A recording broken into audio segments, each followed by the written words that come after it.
कुछ बच्चियों का बस नहीं चल रहा, नहीं तो हमारी एज वाले जितने भी व्यक्ति हैं उनको गोली मरवा दें वो, है ना। तो नमस्कार मित्रों, इस डुक्कर महाराज का आप लोगों को बहुत बहुत प्यार भरा नमस्कार। और सिमरन जी आपको मेरी दाढ़ी से बड़ी दिक्कत है कि मैं दाढ़ी क्यों बना लेता हूँ। तो लीजिए, आज सेव नहीं किया है भाई, ये सफ़ेद दाढ़ी, ठीक है, नहीं छुपाई, सफ़ेद दाढ़ी दिखा दी है सिमरन जी। तो बस इतनी कृपा करिएगा कि किसी बीच चौराहे में गोली मत मरवा दीजिएगा भाई, एज हो गई है तो, कि ऐसे एज के लोगों को आप गोली मरवा दें, है ना। अब आपको हम पसंद नहीं आ रहा है, क्यों नहीं आ रहा है हमको पता है, क्योंकि हम आपके हित की बातें नहीं कर रहे हैं, हम सीधी सीधी बात कर रहे हैं, है ना।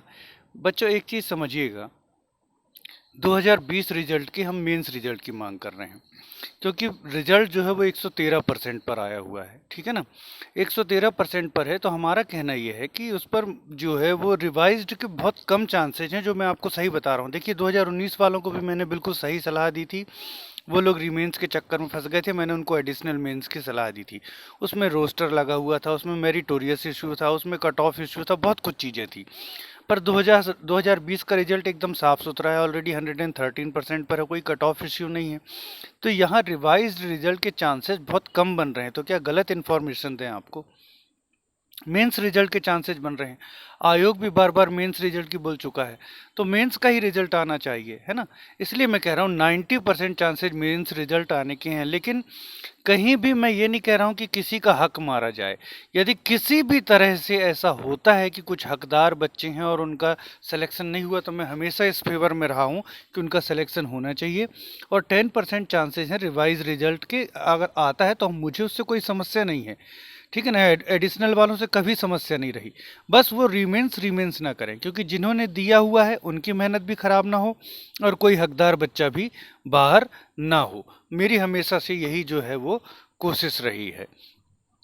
तो ये मेरा जो कहना है। अब कुछ बच्चों को ये पसंद नहीं आता, तो उनको लगता है कि क्या कह दें ऐसा सर को जिससे सर की इमेज खराब हो जाए। बेटा, यहाँ कोई दिक्कत नहीं है। मैं आपने कहा ये तो डुकरा है, तो डुकरा ही सही, लेकिन कम से कम इतना जोश तो भरा हुआ है कि कुछ करने की आज भी जो है उमंग बाकी है। और रही बात, मैं अपनी लाइफ से पूरी तरीके से सेटिस्फाइड हूँ। जो भी ईश्वर ने दिया है, जैसा भी दिया है, सब ईश्वर की दया से ठीक चल रहा है ना। जो है, जो प्राप्त है पर्याप्त है, और जो कोशिशें हैं वो जारी हैं, वो भी ईश्वर की कृपा होगी तो सफल होंगी, अन्यथा जो है सो वो तो है ही।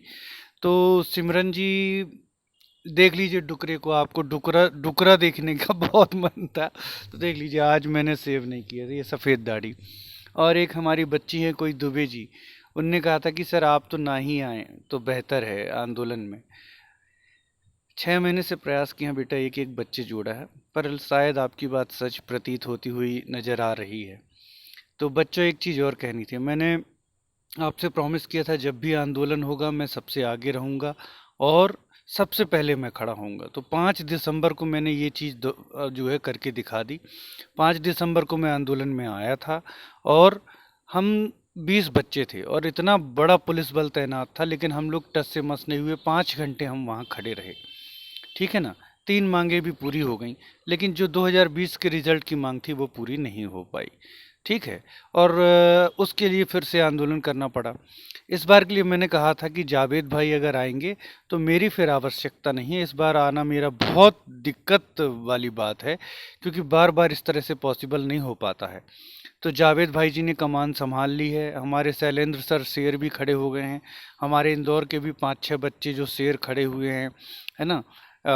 भास्कर कलावत जी हैं, स्वप्निल कामरा जी हैं, नीरज जी हैं, और रोसू जाट जी हैं, मोहित बिरला जी हैं, वेंकटेश बिरला जी हैं, और कुछ शेरनियाँ भी हैं, अमृता है और पूजा है और मेधा खाड़े जी हैं। ये सब मिलकर के कमान संभाल रहे हैं। प्रदेश के कोने कोने से बच्चे आ रहे हैं। तो मैं पूरी कोशिश कर रहा हूँ आने की, लेकिन शायद इस बार मेरा आना पॉसिबल ना हो पाए। मैं फिर भी बहुत प्रयास कर रहा हूँ कि मैं भी आ जाऊँ, लेकिन शायद मेरा आना पॉसिबल ना हो पाए।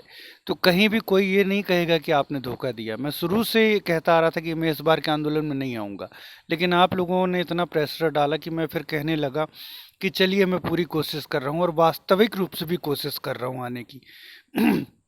पर यदि नहीं आ पाता तो कोई ये नहीं कहेगा कि सर पीछे हटे, क्योंकि मैं 5 तारीख को जा चुका हूँ, आंदोलन कर चुका हूँ। और इस बार की आंदोलन की कमान आप लोग संभालिए।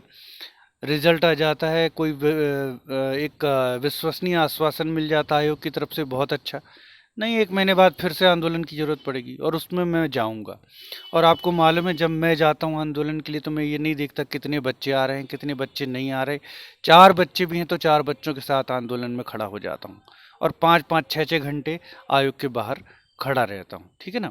तो इस बार यदि मैं नहीं आ पाऊँ तो मैं आप सभी से हाथ जोड़कर क्षमा चाह रहा हूँ, लेकिन मैं अभी भी प्रयासरत हूँ कि किसी तरीके से आ सकूं। देखते हैं क्या होता है। बाकी जावेद भाई जी ने कमान संभाल लिया, आप लोगों को डरने की बिल्कुल ज़रूरत नहीं है।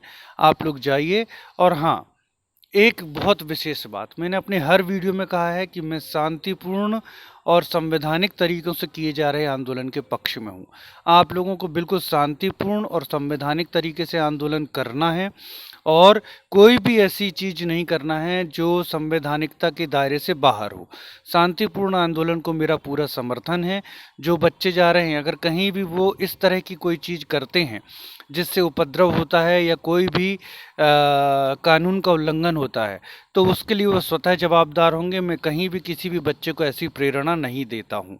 ओके फ्रेंड्स, आप लोग शांतिपूर्ण आंदोलन करिएगा, शांतिपूर्ण तरीके से अपनी मांग रखिएगा तो आपकी मांग ज़्यादा सुनी जाएंगी। और एमपीपीएससी मेंस 2020 की ही मांग रखिएगा। फिर ये एमपीपीएससी के ऊपर है कि वो रिवाइज्ड देते हुए मेंस का रिजल्ट दे रहे हैं कि डायरेक्ट मेंस का दे रहे हैं, वो एमपीपीएससी तय करेगा। लेकिन एमपीपीएससी मेंस 2020 रिजल्ट की मांग ही रखिएगा, बहुत शांतिपूर्ण तरीके से, अहिंसात्मक तरीके से, गांधीवादी तरीके से। इन्हीं आंदोलन का मैं समर्थन करता हूँ। बाकी अगर कोई भी बच्चा उपद्रव करता है तो आप लोग उसको स्वतः ही अपने आंदोलन से बाहर कर दीजिएगा, जो आपके आंदोलन को बिगाड़ने के लिए आता है।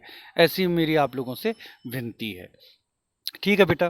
तो क्या करें, सभी लोग स्मार्ट नहीं होते, सभी लोग यंग नहीं होते।